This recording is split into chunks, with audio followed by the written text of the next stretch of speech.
So the 4-hour chart can tell you absolutely everything. To me, it's one of the most important time frames to day trade off of. And in this video, I'm going to show you how staying on the 4-hour chart actually improved my trading. So ever since I started using the 4-hour chart for market bias, my overall trading started to improve on its own. It was reducing my emotional issues that used to lead me to impulsive trading or just placing random trades. I used to be the type of trader that would try and go in using the 15-minute time frame without even looking at the higher time frames and not doing any top-down analysis whatsoever. Lower time frames just have way too much noise. I would end up just randomly trading, which ended up in just losing trades until I actually focused on the 4-hour time frame. So in this video, I'm going to show you where I place all my key points, how I label where buy side liquidity is, where sell side liquidity is, and also equal highs and equal lows, which is something I actually always like to look for, because I think price is always going to go to those levels. So let's go ahead and get started with this one. Alright, so we're looking at the British pound US dollar. As you can see, first thing I got labeled on here is this equal highs all the way from the 24th of July, and then the other equal high formed in August 14th. So I have sell side liquidity labeled down here, which is from August 11th. I have buy side liquidity right below the equal highs, which is actually from August 22nd. We also have this liquidity void here from last Friday. This is actually due to a news event. We had Fed speech, I think it was Jerome Powell, and we also had the Jackson Hole Symposium. These type of events usually drive the market, and as you can see, it actually did on Friday, forming this huge liquidity void. I think this liquidity void on its own was 136 pips.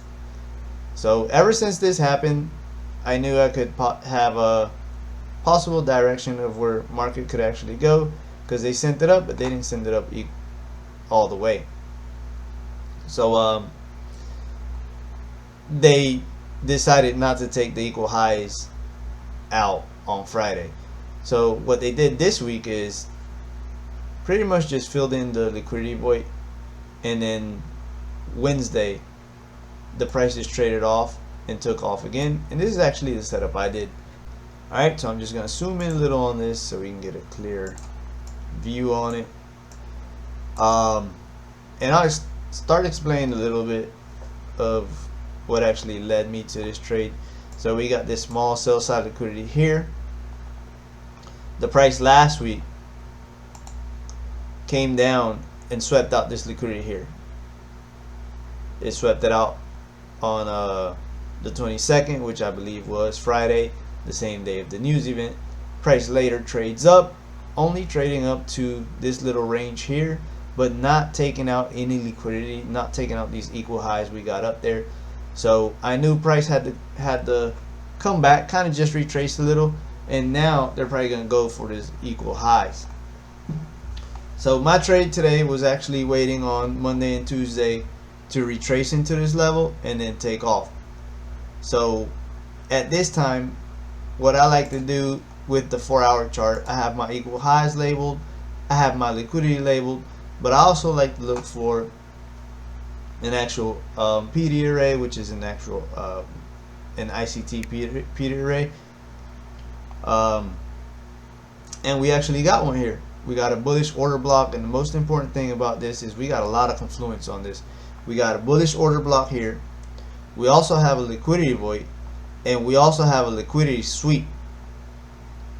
So price was bearish all last week until Friday.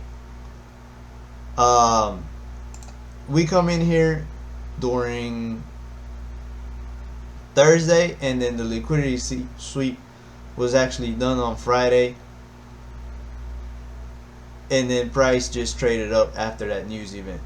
So if you can see this price action from last week, it's pretty much smooth. So we got an impulsive move here, then we got a retracement, impulsive move again, we get another retracement, that would have been another entry right there. We got another impulsive swing, another little retracement, that would have been another entry short right there, and then we took out the sell side liquidity there.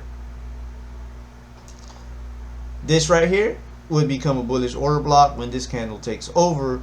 And then what we've been doing this week, which has been a little more sloppy than last week. It usually happens when we have huge news events on Fridays. But either way, we pretty much just came down and filled in that liquidity void and then traded up. So this little horizontal line I have here, that's actually my bullish order block. That's where I've been waiting price to go to, because I knew it was going to bounce off of it. Why? Because we got sell side liquidity, we got an order block, and we also got this liquidity void here. So at this time, once I have everything labeled on the 4-hour chart, I know my bias is now bullish. My overall target where I would like to see price go is first going to be above this buy side liquidity here, and then it's going to be above these equal highs. That's where I actually want price to go. When it's going to go there, I'm not sure about it yet, but you know, we're already going into Thursday. We've seen some decent momentum this week. They might just be waiting the next week to take out these equal highs. Alright, so once I have everything labeled, once I have my market bias, I go down to the 15-minute time frame so I could actually try and spot an entry. And this little square right here, or rectangle, was an actual fair value gap that formed during the New York session, right? So or you call it not New York session, what I like to call is just the ICT New York kill zone, which is usually when I trade. I've mentioned in previous videos that I don't actually trade London. So basically 6:30 in the morning, which is actually 7:30 in the morning New York time, we're already in the ICT kill zone. We got a little bullish order block here, price trades off and forms a tiny fair value gap, and then price just kind of stays there for about an hour and a half. And as you can notice, it's clear enough that price does not want to go fill in this fair value gap right there. So we got two down candles, and then we got a little impulsive move up, and these two candles right here kind of try and retraced into that impulsive, this little bullish impulsive move we seen here. These two red candles become the bullish order block. These two bullish candles that actually wicked into it is the entry. This would have been my ideal entry. It's clear. A near perfect entry would have been here, because you would have used this bullish order block instead, that has the fair value gap along with it. Unfortunately, at this time, I was not exactly sure if we were going to go bullish or not, or if the market is just going to drop the price, because we did see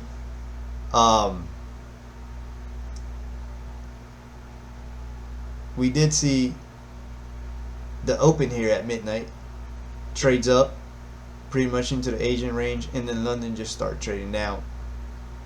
Then it retraces again and trades down again.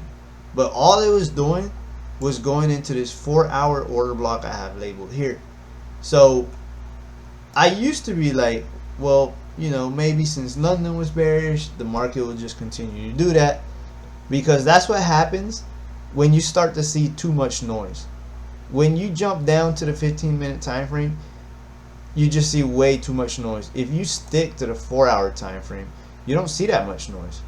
You pretty much can just tell that price was just going to go there and then trade back up. But if you go down a 15-minute time frame, you see that London's been bearish the whole time, so you would think, oh, New York might be bearish as well. And that's exactly the type of mistakes I used to make. I started using the 4-hour time frame. These important levels here are gonna just eliminate all the noise you see within the 15-minute time frame, and all you should be doing with the 15-minute time frame is just looking for these entries. So we got one here, which is actually the first one. Price clearly does not want to fill in that fair value gap, so this is what tells you that the momentum is actually bullish. And then we get confirmation, because we get these two candles here that actually trade past these two down candles pretty much making those a little order block within the 15-minute time frame.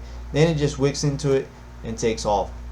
We got a little retracement right here, and then we had another entry during London close. Price trades up another 34 pips and just consolidates the rest of the day. But ever since this move started in New York Open, you would have earned around 60 to 80 pips if you would have got this entire move. Unfortunately, I did not get the entire move, and I actually closed it out early.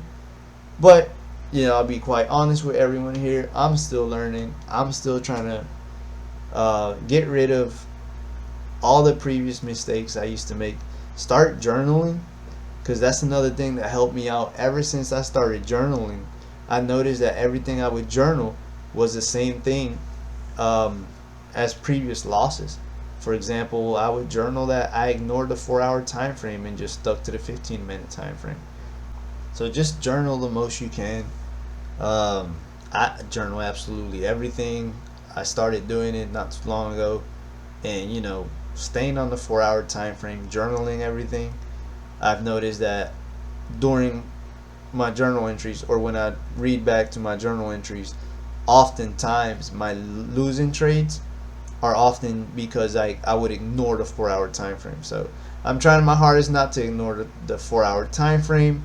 It's worked a lot better for me. It's actually helped me hold my trades even a little longer than I used to, because I used to be I used to have winning trades and I would actually close them out before they reach my target, and you know, that kind of just violates my risk management strategy. So stick to the 4-hour time frame. I'm going to try and come out with more videos about using the 4-hour time frame. I just wanted to share this one with my setup from today. Alright, so I hope you guys enjoyed the video. Feel free to share some comments, reach out to me, and I'll talk to you guys on the next video.